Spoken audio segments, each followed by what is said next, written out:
The first morning I refilled the jugs, I didn't think much about it. That is an honest account.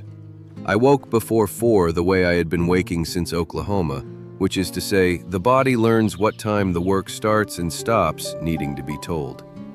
The camp was quiet at 4.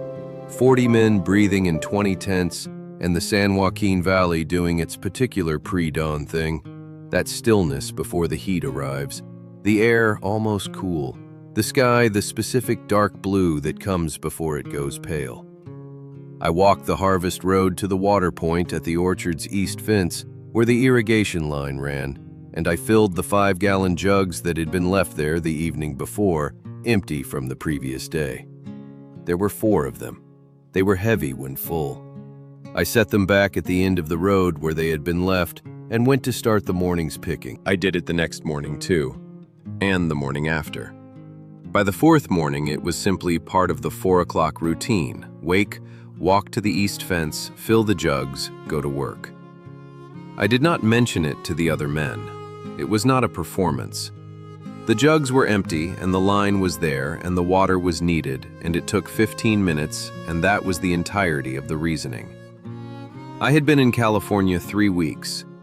I had come from Enid, Oklahoma, where my family had been farming leased land for 11 years until the owner decided the drought was a good reason to sell to a consolidated grower, and we were given 30 days to vacate. The 30 days had passed in April. I had put my mother on a bus to Tulsa, where her sister lived, and I had driven west on Route 66 the way approximately 250,000 other people were driving west on Route 66 that spring, because the road went west, and west was where the work was supposed to be. The work was real. I want to say that because it is often not said. The work in California in the summer of 1936 was hard and hot and badly paid, and the growers held most of the power, and the camps were generally worse than the federal ones. But the peaches were on the trees, and they came off the trees into the bins, and the bins went to the packing house, and at the end of the week, there was money. Not enough money, but money, which was different from what I had had in Oklahoma. 75 cents per 100 pounds. I could pick about 300 pounds on a good day if I started early and kept pace through the heat. $2.25, out of which came the camp fee, the food, the money I sent to Tulsa. What was left was not much, but it was mine, and I had made it with my hands, and that was something the drought had not taken. I saw the orchard owner's daughter for the first time on the 8th day, which was the 5th morning I had been refilling the jugs. She came down the harvest road at 6:30 with an empty canvas bag over her shoulder and stopped when she saw the jugs already full and in place. She stood there for a moment looking at them. Then she looked up the road toward the orchard where the crew was already working. I was about 40 yards into the first row, and I could see her from the tree I was working. She was younger than I had expected from whatever I had expected, mid-20s, with light brown hair in a braid and genuinely green eyes that I could see from 40 yards because she was looking directly at the workers in a way that most people in her position did not. Most people in her position looked at the orchard. She was looking at the people in it. She refilled the canvas bag from the jugs, which is to say she took the jugs' water and distributed it into individual canteens and cups that she had brought in the bag, and walked the first row handing water to the workers. She did this methodically, top to bottom, not skipping anyone, not hurrying the ones who drank slowly. When she got to me, I took the cup and drank it and handed it back and said thank you, and she said, "You're welcome," and moved on. That was the first conversation. The second happened on the 12th day. She came down the road at 6:30 and found the jugs full again, and this time she didn't just look at them, she looked around the orchard, clearly trying to understand who had done it and when. I was already in the second row. She didn't see me immediately, and when she did, she walked over. "Was it you?" she said. No preamble, green eyes direct. "Yes, ma'am," I said. "How long have you been doing this?" "Since the 6th morning," I said. "They were empty when I went past at 4. The line is right there." She looked at the irrigation line, then at me. She had a quality of looking that was not the assessing look I was used to from people in her position. The quick categorization, the placing of a person in the available slots. She was actually looking. "Why?" she said. I thought about it. "Jugs were empty," I said. "Seemed like a waste of a trip." She was quiet for a moment. "A waste of my trip," she said. "Yes, ma'am." She looked at the orchard, at the workers in the rows, at the jugs. "I've been leaving them since July 2nd, she said. 2 weeks. "I know," I said. "I noticed on the 4th morning." "And you started filling them on the 6th? "Yes, ma'am." She turned back to me. "Why not the 4th? I looked at the tree I was working. "Wanted to make sure it was a regular thing," I said. "Not something that was going to change." She was quiet for a moment. Then she said, "It's a regular thing." "I know that now," I said. She walked the row and distributed the water and left. I went back to work. The peaches were good that day, firm and heavy and coming off the branches clean. The kind of picking that has a rhythm to it, a pace you can sustain for hours if you don't think too hard about the heat.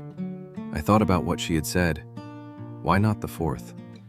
The answer I had given was true as far as it went, but there was more to it than that.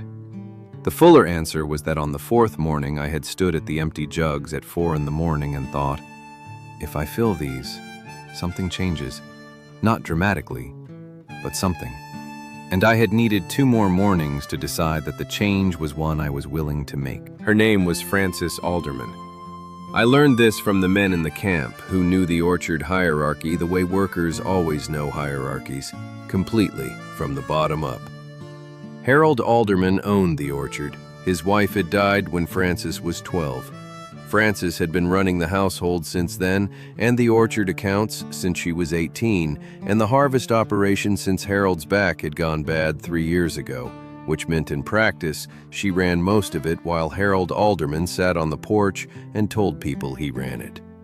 This information was delivered to me by a man named Gruber from a camp in Texas who had been doing California harvests for 3 years and knew the valley's growers the way I knew the fence lines of the Oklahoma county I had grown up in, by specific character and history. "Alderman's decent," Gruber said, "as they go. Doesn't short the weights, doesn't charge the camp fee twice. Girl runs the water now because she saw some man from the county pass out in the rows 2 seasons ago and decided it was preventable." He paused. "She's not from here in the way her father is from here, if you follow me." I followed him. The 3rd conversation happened on the 15th day. She came down the road and found the jugs full, and instead of distributing the water immediately, she walked over to where I was working. "I want to ask you something," she said. "All right," I said. "Where are you from?" "Enid, Oklahoma," I said. "Tenant farm, 11 years. "What happened?" I told her the short version. The drought, the owner selling, the 30 days. She listened the way she listened to everything, completely, without the small sounds people make to show they're keeping up. When I finished, she said, "How long have you been in California?" 3 weeks and 2 days, I said. She looked at the orchard. "My father pays 75 cents per 100 pounds, she said. "Do you know what the going rate in the valley is?" "I've heard 80 cents from some growers," I said. "Some places less." "It should be $1, she said. It arrived in the air between us with the specific quality of a thing a person has been thinking for some time and has decided to say aloud. I've told him that. He says the market won't support it. "The market supports what the growers agree to pay," I said. It was not an accusation, just a fact, the way Gruber had stated it.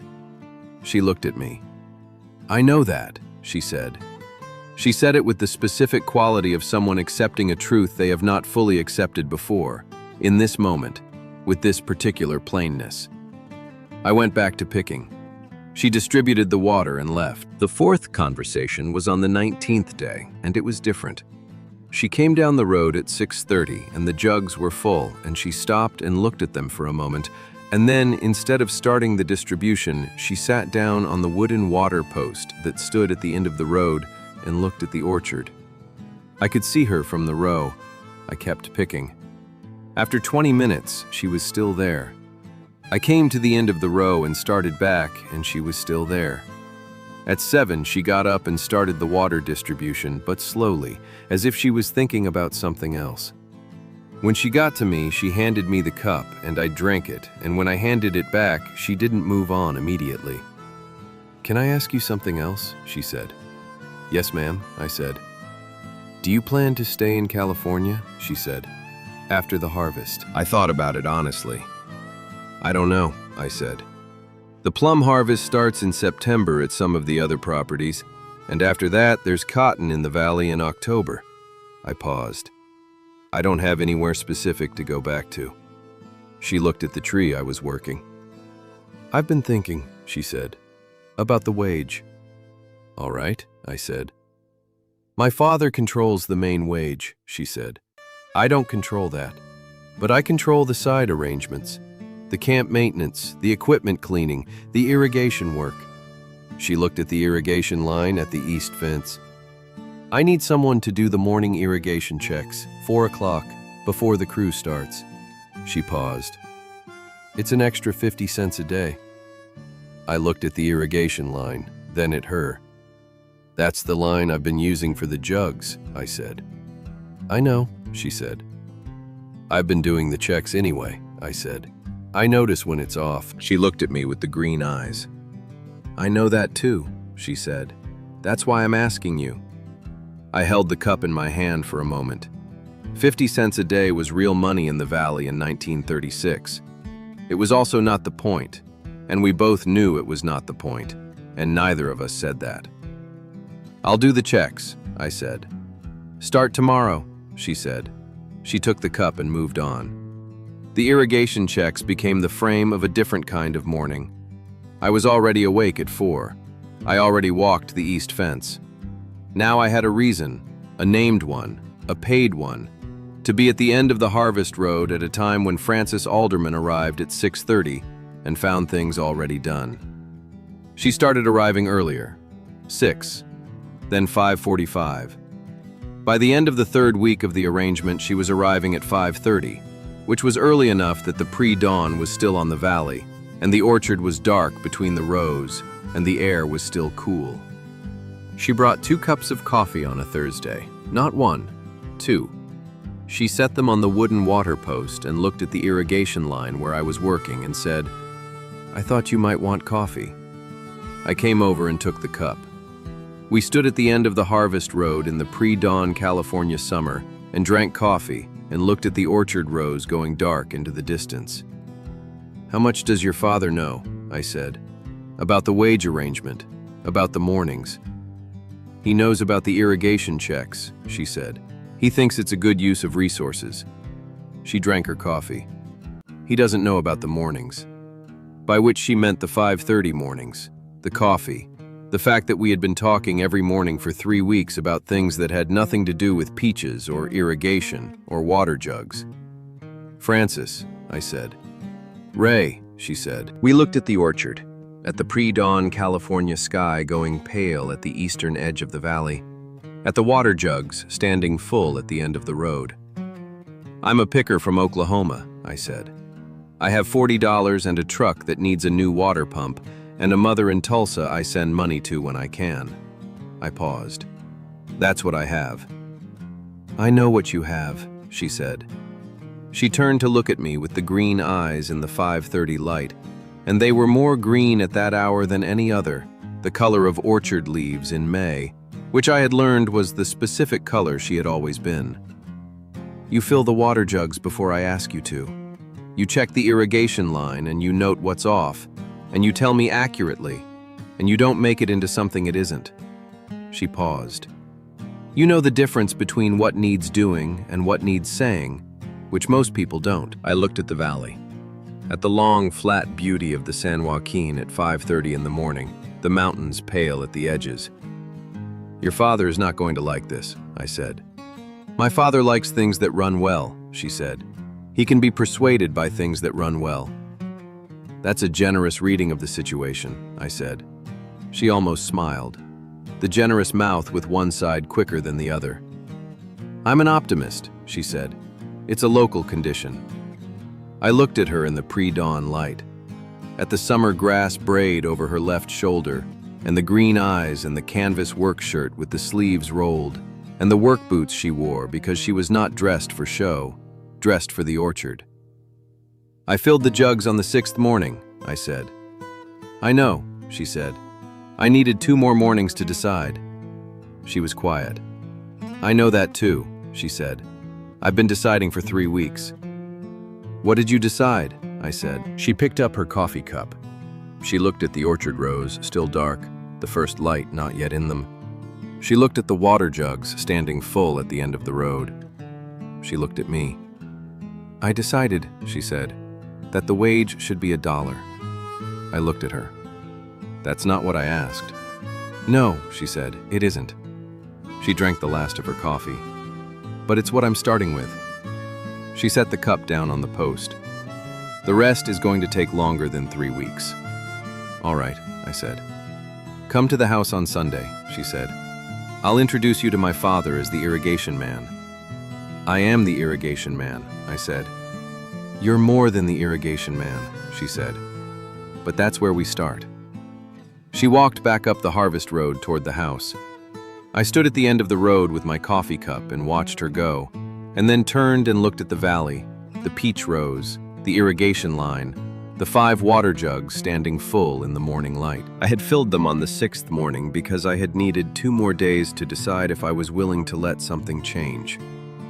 I was thinking now about the fact that it had changed anyway, the way things do when you are paying attention to something else. The jugs had gotten filled. The checks had gotten done. The 5:30 mornings had happened without either of us planning them. The sun came up over the eastern mountains and the valley went gold the way it does in August, and the peach rows lit up row by row from the east. And in an hour the crew would start, and the work would be the work it always was, steady and hot and specific. And at the end of the harvest road the water jugs stood full, because I had gotten up at 4 and filled them, and Francis Alderman was coming at 5:30. Sunday I went to the house and met Harold Alderman on the porch. He was a large man going soft at the middle with the careful eyes of someone who has been managing people for 30 years and has learned to take their measure quickly. He looked at me for a long moment. "Francis says you're good with the irrigation line," he said. "Yes, sir," I said. "Where are you from?" "Enid, Oklahoma," I said. "Tenant farm." He looked at the orchard. "We had a bad year in '34, he said. "Bad drought. I know what that does." "Yes, sir," I said. He nodded once. "Wage is 80 cents, he said, for the irrigation work." I looked at him. Not at Francis. I didn't look at Francis. "My daughter thinks it should be $1, Harold Alderman said.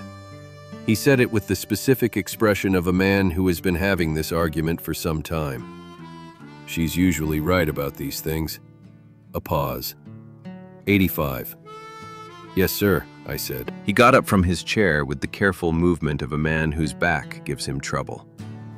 "Stay for lunch," he said. "Ruth makes a good Sunday lunch." I stayed for Sunday lunch, and the Sunday after that.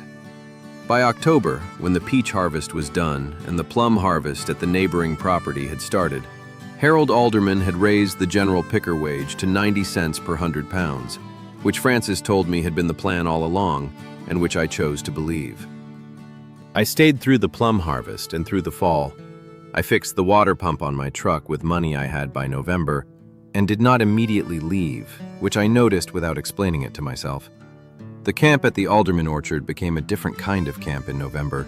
Not the summer harvest camp with its 40 men and its 75-cent wage, but a smaller thing. A handful of workers who had stayed for the secondary work, and whom Francis had organized into a maintenance crew for the off-season, with fair pay and the use of the bunkhouse. I was one of them. In December, Francis and I drove to Fresno for supplies and came back talking about the irrigation expansion she was planning for the spring and what it would need in terms of equipment and labor. And somewhere on the highway between Fresno and Visalia, the conversation moved, the way it does when 2 people have been talking about practical things for long enough that the practical things become transparent, and you can see through them to the other conversation, the one that has been running underneath all along. "Ray," she said. "Francis," I said. The valley was going gold in the December afternoon. The mountains on both sides, the long, flat, beautiful specificity of a place I had not planned to stay in and had stayed in. "I need someone who's going to be here in the spring," she said, "for the irrigation expansion. Someone who knows the line." "I know the line," I said. "I know you know the line," she said. She was looking at the road ahead. "I'm not asking about the line." I looked at the road, at the valley, at the December light on the mountains, at the woman beside me who had left water jugs at the end of a harvest road and found them full one morning and had come back every morning since to find them full, and who had arrived at 5:30 and brought 2 cups of coffee and said the rest would take longer than 3 weeks. "Francis," I said. "Yes," she said. "I filled the jugs on the 6th morning," I said. "I needed 2 days to decide. This is going to take me longer than 2 days." She nodded. "I know that," she said. "But I'm going to be here in the spring," I said. She was quiet. The road went on, the valley went on, the mountains held the December light. "All right," she said. "That's enough for now." It was. It was exactly enough. And from the 6th morning, when I decided that the change was one I was willing to make, to the December afternoon on the Fresno highway, something had been built. Not quickly, not with ceremony, but in the specific way that things are built when 2 people keep showing up at the same place at the same time, and doing what needs doing, and not making it into more than it is, until one day it is more, and has been for some time, and all that is left is to say so. I had gotten up at 4 and filled the jugs because they were empty, and the line was there, and it needed doing. That is still true. Everything else that is true followed from that.